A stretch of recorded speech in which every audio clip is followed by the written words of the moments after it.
biggest thing naturally is Anthropic has filed their S1. Um, this is following obviously SpaceX having done the same and kind of being the hot topic. We've filmed a number of times this week, kind of talking about just like the AI, like what happens in like 2 or 3 years. Like that's obviously been a longer topic. But Shashi, given you're the actual one with financial proper investor wisdom of the three of us, have you taken a look at the Anthropic like numbers? What's your sense of them? What's your initial read? I haven't gone deep on Anthropic's numbers. I'll say that the pre-IPO investment process, there are usually large financial firms that will approach investors like me and will say, "This company is going to go IPO. Do you want to participate pre-IPO in the financing?" What that usually gives you is a lower locked price. So that the process of that is someone like a representative from Morgan Stanley or Goldman Sachs or Merrill Lynch will come to an investor and say, "I can get you I can get you into SpaceX for 900 billion." Let's say, like that's an example of something that I've heard over the last couple of months a few times. And then the decision is, do you want to participate? The part of the restriction to be quite aware of in participating in these pre-IPO rounds is the lockup. So how long are you committed to holding that equity before you're allowed to sell it on the open market post IPO? For all three of the major IPOs in question, this is Anthropic, OpenAI, and SpaceX, I'm uncomfortable with any lockup period, Mm, and that's kept me away from them. I see all three as having very significant risks. As we said earlier this week, I see the large language model market as being having a high risk of commoditization. I don't operate in binaries as an investor. I operate in probabilities and percentages. And I think the probability of the large language model market, meaning OpenAI, Anthropic, and the like, is quite significant, perhaps 50% odds of commodification. And in that case, the market value goes down significantly. Are they still profitable? Do they still exist? Sure, potentially. But as an investor going in at $1 trillion market cap, I see the downside risk is quite significant. And we can play off of SpaceX too if you'd like. But to address your question about Anthropic, I'm not comfortable investing with any lockup period at $1 trillion valuation for either of those companies. I know. So we were kind of going back and forth on some of this in the chat. I mean, there's just been a lot of like, whether it's from like speakers on like individual YC channels or folks from like other podcasts talking about it. There was a statement that like caught me off guard where someone very confidently said like these models are not commodity. And I'd be curious if you guys have a like if you were to play because all of us kind of like I don't know how much Damon kind of agreed necessarily, but like all of us kind of had this like standing that like, hey, in like 2 or 3 years time, like the progress of an LLM is going to be quote unquote commodity. But I'd be curious into like if y'all have any perspective as to like how you would play the anti-commodity case, because that just like completely like when I heard it, like it was so confidently said that I don't really have like a proper way to even judge against that opinion because my it feels intuitive that you would argue for the commodity case. Yeah, I mean, so the presentation that you're talking about was from an investor at Co2 on in the recent All In Liquidity event. The my download on it, and again, I don't really, we can rehash some of the arguments that we kind of have had over a couple of recordings, but I think focusing on that statement specifically, it was said too confidently. Like to me, it's still playing out whether it will be or won't be commodity. I think Shashi's estimation and probability is like an order of magnitude, maybe even two higher than mine. And so we can, parse those relative differences. But I fundamentally disagree with the confidence at which it was stated that that is conclusive. Meaning I agree that these things won't be commodities. It actually is very counterintuitive to me to believe these things will be commodity. In order for them to be commodity, you have to assume that we're done getting better at them. And you also have to assume that recursive self-improvement doesn't ever happen, right?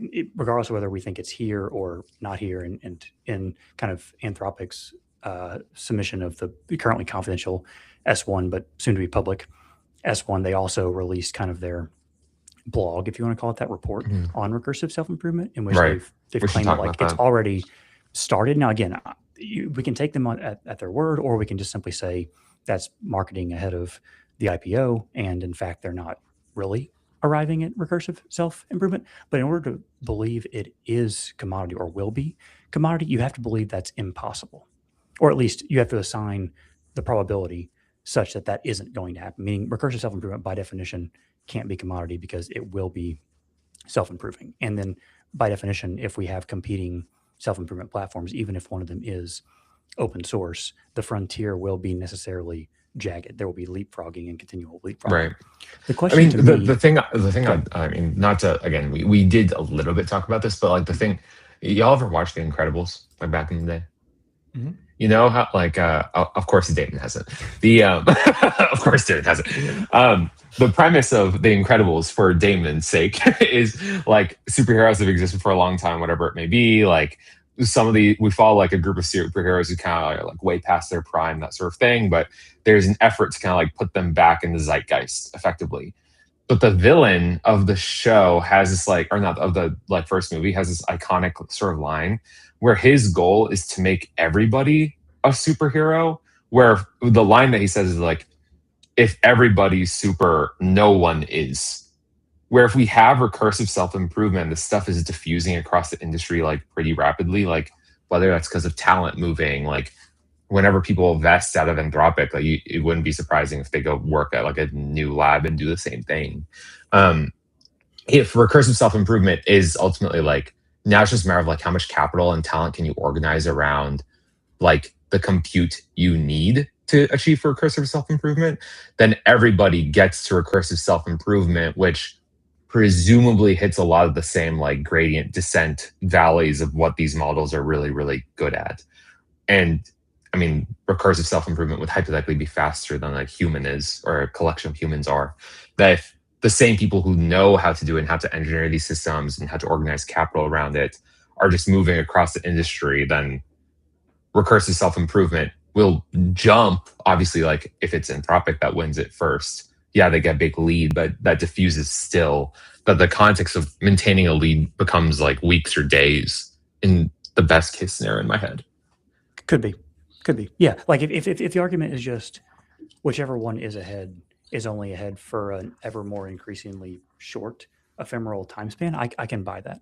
Yeah, I don't see any. I guess like the question in my mind is not whether or not we get to recursive self-improvement, right? It seems inevitable to me that we will.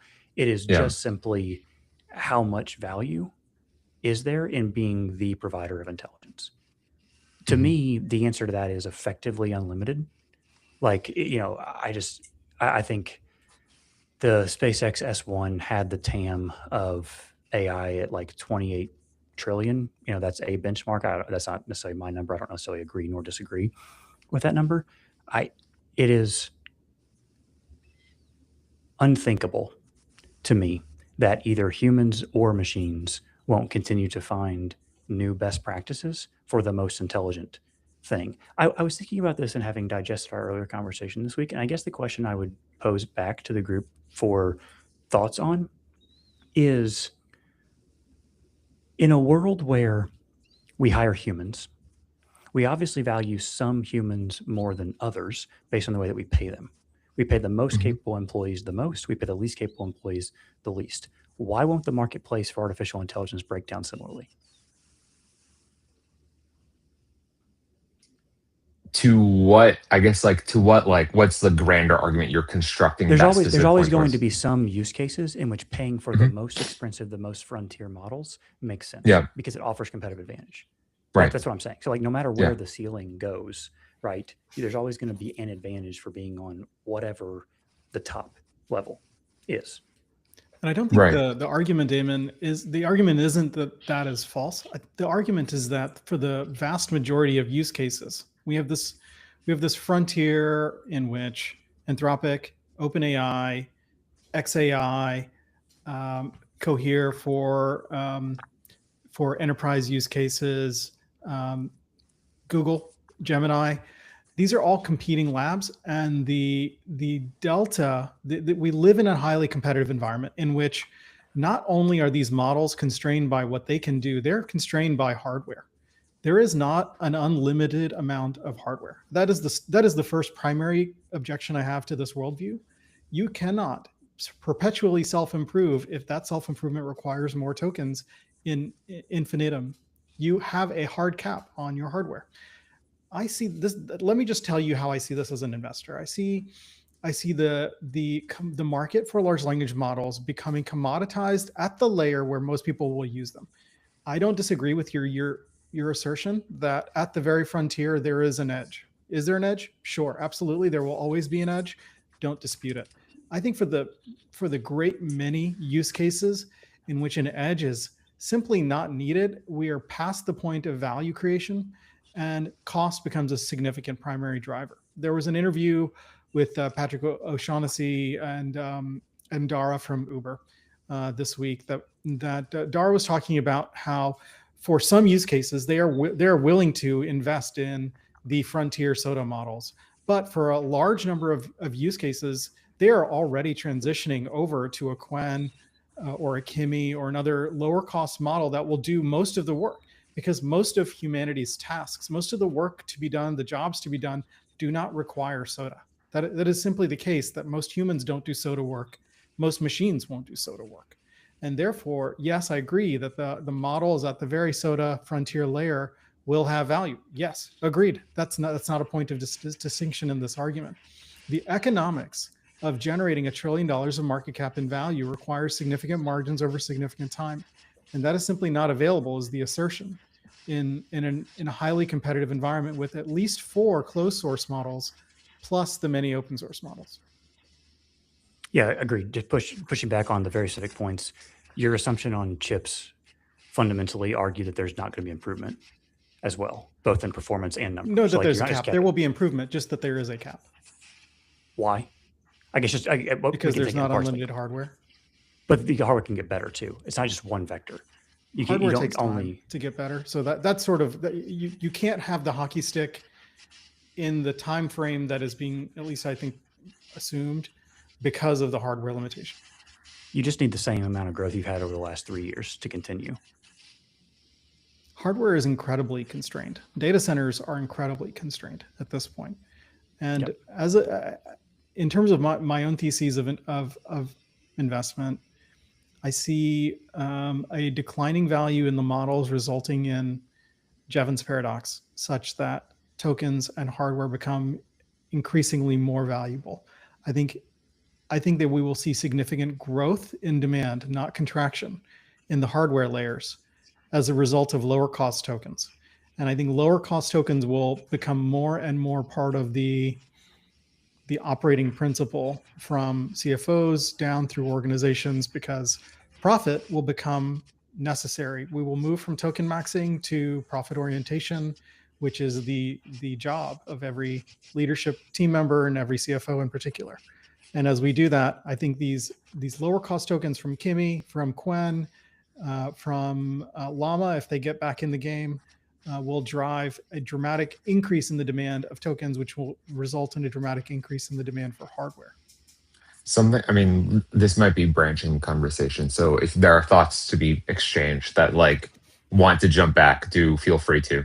This trend you're kind of talking about, in the whole cycle of cultural tone on AI, right now, a lot of it I think is some people are there's a season after Claude Code and whatever where people are oh my God, there's no bubble, we're in the takeoff, et cetera, et cetera. And now again, the same oscillations happening kind of back to bubble concerns. I think a lot of the conversation on Twitter, and especially around these IPO filings, is one of hey, CFOs are peeling back. There's people thinking about local.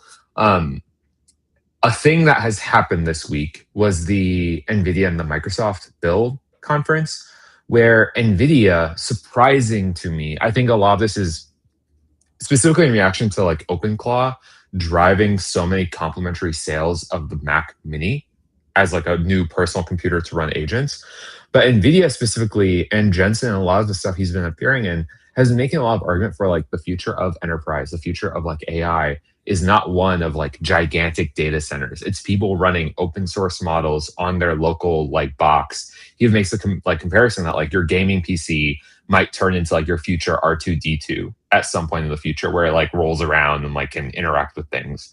And so I don't know how much of this is like counter narrative in like the IPO conversations. Like, I mean, cultural like tone on things continues to shift for a lot of reasons, but there does seem to be, I think, a new phenomenon that's getting echoed in the tech sphere of this like turn the bubble conversation back to one that's turning pessimistic, I guess, in tech culture.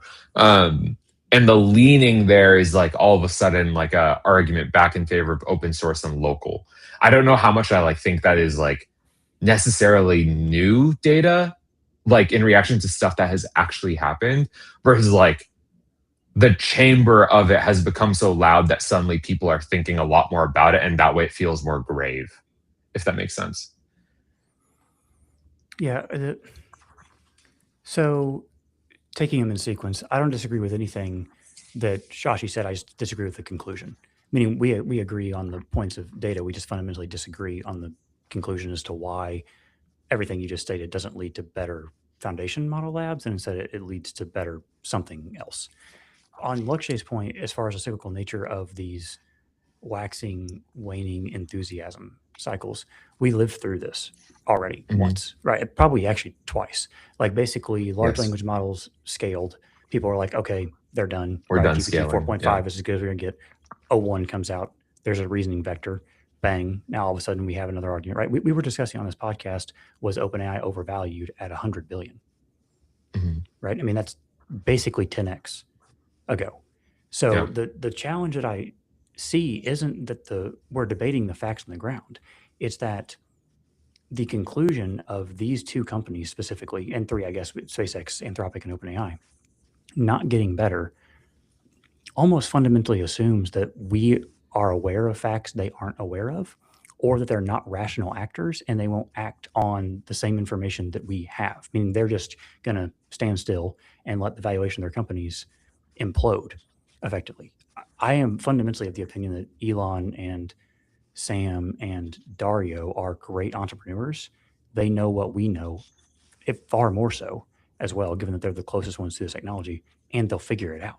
Like, I agree with you, like they're going to have to evolve, but there is no evidence that they won't. Like the next unlock in the scaling laws are coming. And if they don't, then you have to have the frontier capabilities for robotics or for autonomy, which is the biggest TAM ever. So again, I have a hard time believing that what we're in is a local maxima that, number one, is even true. Are we in a local maxima? But then even if we are, we'll just stay there. Meaning, the researchers and the smartest people in the world are like, oh, well, we're done. We found the edge, and we'll go no higher. I think the open question is not who builds a $3 trillion, or sorry, not if somebody builds a $3 trillion market cap company in the space, it's who. And that to me is reasonable, meaning like, is OpenAI or Anthropic going to make it? I don't know, right? Those are open questions to me. But the fact that there isn't going to be a $3 trillion market cap company in the space feels inevitable to me. Yeah, like I guess I understand. Like I think in trying to, I don't know how much of the like AI bubble conversation like that's happening right now is specifically oriented around like AI generally versus the IPO of these companies. I think like if you're to take the investor perspective, the thing to generally bet on is like what's happening inside of the like I'm saying like in regards like if you wanted like a closer to guaranteed return, what you'd bet on is like the activity of how to make a data center, not the activity of like LLMs. Because like this permitting will take time, like constructing physical buildings takes literal time. And I mean, it's funny because back when we were like first, I mean, not we, but like everybody was first talking about the data center conversation. The worry that was being expressed by even like Dario in response to like Project Stargate or whatever was one of, oh, if you mispredict how much demand you need, like if you're undershooting, then you've wasted a bunch of money. If you're overshooting, now all of a sudden, like you don't have enough like supply to build the thing that you need to do. what has happened since then is that Anthropic has just gone like a generational run that like I would probably assume that 2 quarters ago they undershot their compute commitments by like a large margin, like a gigantically large margin. And their trend continues. Obviously, they've been on like a massive run. I don't know how much. I'm pretty doubtful that the conversations around like local and the conversations around OpenClaw are actually having like a material effect on companies investing in Anthropic, or not investing, but like building on Anthropic right now. Is just too early for, I think, the average company to be worried or thinking about like open source versus Anthropic. Um, but if the costs and research in these things continues to progress down the way that they will be going, I'd kind of assume that Anthropic is like fairly robust financially for like a good number of quarters, if not years, given the way that they are pricing and relative to OpenAI or SpaceX, like the amount of compute that they committed to 2 quarters ago is probably lower than what they actually need. It definitely was. Yeah. I mean, that's why they leased the space from XAI. Yeah. Right. Like it definitely was. Yeah. To react to your, so Jensen showed off these really interesting laptop form factor pieces of hardware with Microsoft, and to give my take on that, I think these are novelty items. These are not large scale production items. They are to show that Jensen's got a bird's eye view of this industry. He sees where the interesting opportunities are. He sees who's in a great position to succeed. And Jensen's looking at Apple and thinking, wait a minute, they're quietly in a great position. They've got the hardware that everybody trusts in their pocket. They've got an enormous moat. It is incredibly hard to imagine how someone would displace Apple. As compute gets better and better on device and in your hand or on your desktop, Apple's in prime position to take advantage of some portion of tokens becoming local tokens. And I would envision that there's some use cases that become local only, but I think there's going to be a great many that become some fluid factor between local tokens and in cloud. And so we may not even know, actually, we may get to the point where we don't even know or care whether the tokens being burned to satisfy our requests are being done locally or in the cloud. They may just be quietly, the tasks may be quietly handled in combination of local compute and cloud compute. Apple is in a fantastic position if that's eventually what transpires. Jensen probably sees this and realizes, wait a minute, I need to balance this market out. Otherwise, I won't have pricing power. Jensen is an expert in margin and pricing power. He sees the market better than any human being on earth. And he is the one who has made more money than anyone else. And again, looking at the best entrepreneurs in the world and deciding who to trust, it would be, in my opinion, foolish to trust anyone but Jensen in the AI market, because he has made more money than anyone in the AI market. Yeah, so like the funniest thing to me is like the OpenClaw whole affair about like everyone putting agents on local, and this sort of idea of like what has happened with Hermes and OpenClaw and all this sort of stuff is obviously novel. Like it's not representative of like traditional software usage.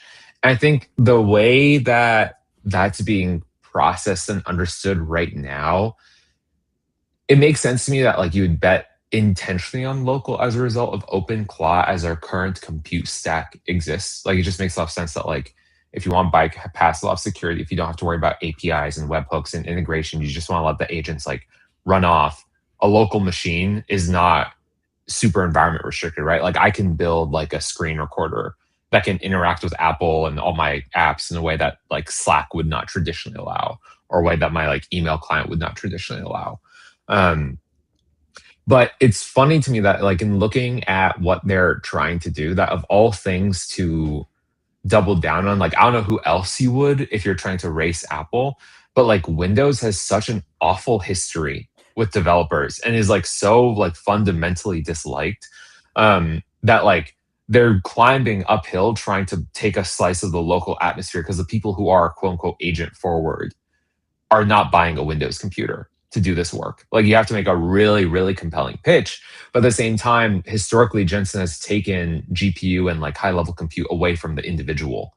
Like it's just been a trend that even though they were a gaming PC company, that those like they've made intentional efforts that were reducing the amount of like 4080s, 5090s that we're producing to spend some of those resources and the supply constraint stuff to go to the data centers.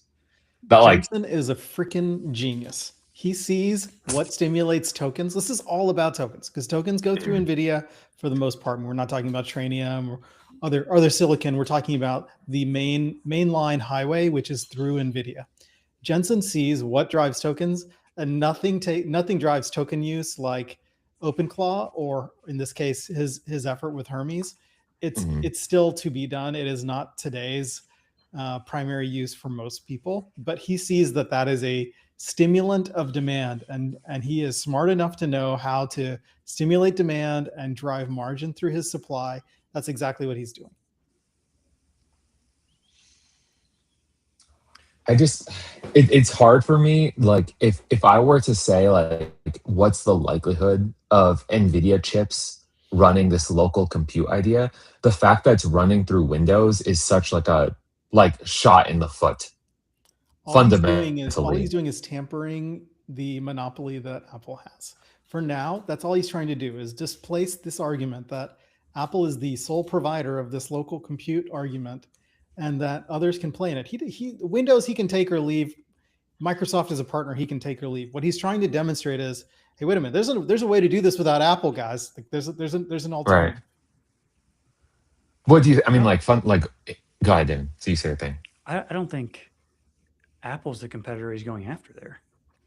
He's going after ARM and AMD and Intel there, and he's just trying to get distribution, and he can't go to Apple because they control their own silicon. So Windows is the only player left in town, is my read on that. I don't think he's looking at Apple and saying, I want to be Apple. He's looking at Apple and Microsoft saying Apple won't play ball because they have their own silicon. They don't need me. Windows does. I have all the historical relationships there for crypto and gaming computers. The real target that I'm trying to overtake is AMD and Intel and ARM, because what we're seeing is while NVIDIA has a significant advantage in the training regime, it's becoming increasingly apparent that inference doesn't really need GPUs. And in fact, it may not even be best suited for GPUs. So Jensen is fundamentally diversifying against a world in which most of the token burn is at inference, and he doesn't have a foothold of a lead there. That's the way I'm reading that. I'm not reading that as an NVIDIA versus Apple debate. I'm reading it as all the token use is moving to inference. We don't dominate that space nearly as much as we dominate training because the highest horsepower GPUs aren't as valuable. There may be even CPUs or some, to be determined architecture, like embedded chips or something. Optical, photonics. There's all kinds of people exploring all kinds of new things to make inference better, faster, more efficient, less expensive, etc.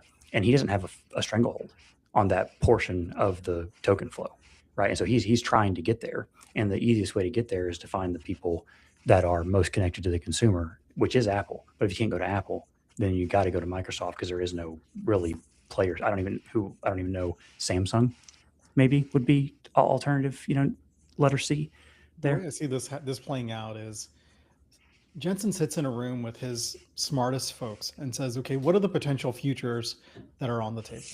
One of those potential futures is that these 8 billion parameter, 70 billion parameter models get really good.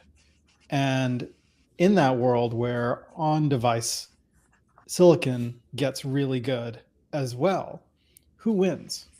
In that world, if you were scenario planning and battle mapping that out, right now, unless something changes, Apple wins a lot of that because they control their silicon, like you said, and because they are the default device for most software engineers who would be using these models.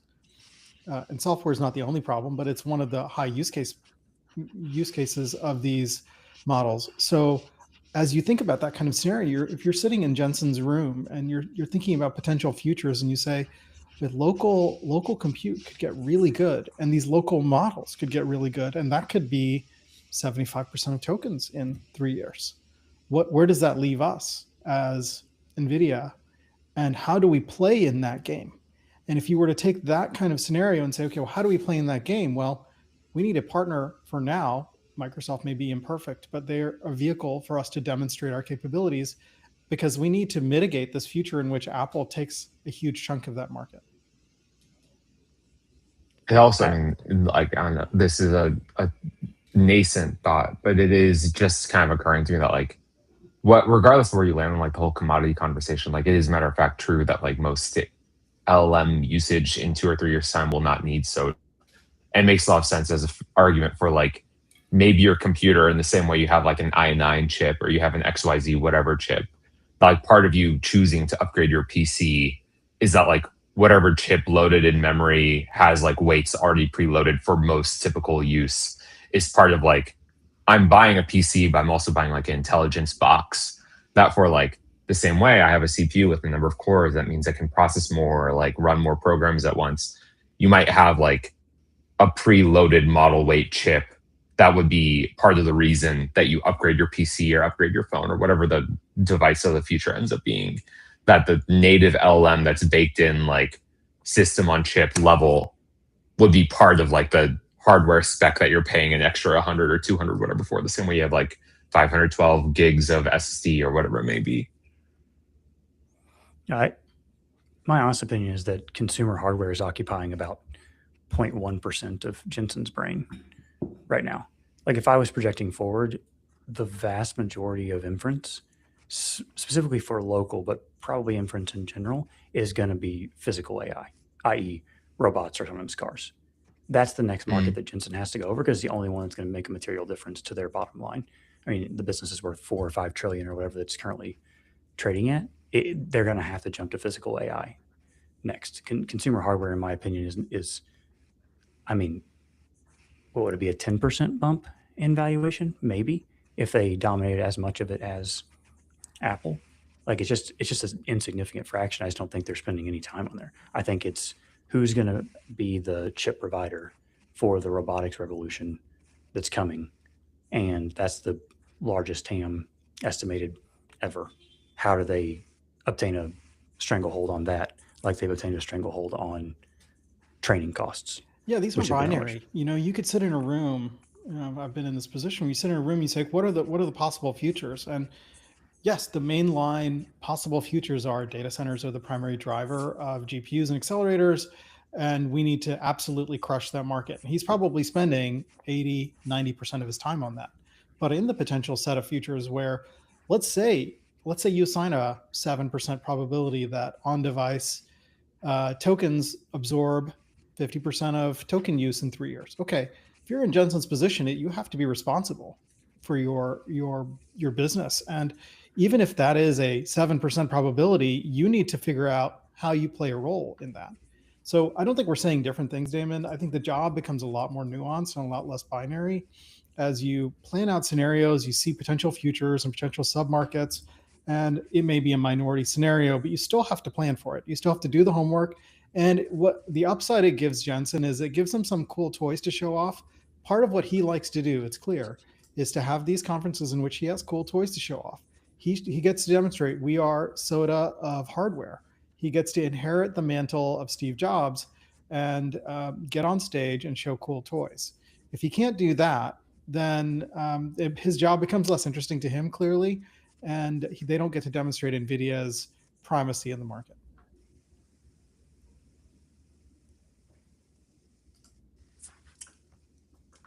Interesting. Honestly, my brain's saturated. Like, I have a lot of thinking just on like stuff I've been pondering about, especially it's just like local and edge and all this other kind of stuff. If there are no further thoughts, we can just wrap there, because my brain's just spinning off just thinking about things that like we have WWDC on Monday actually. And so if it is interesting to tell, what we could do is something like live stream it and react based on the context of things that we have been saying, which might be interesting. But yeah, I'm good there. I need to think for a little bit. That's good. Cool. Cool, guys. All right. Catch y'all later. Peace, y'all.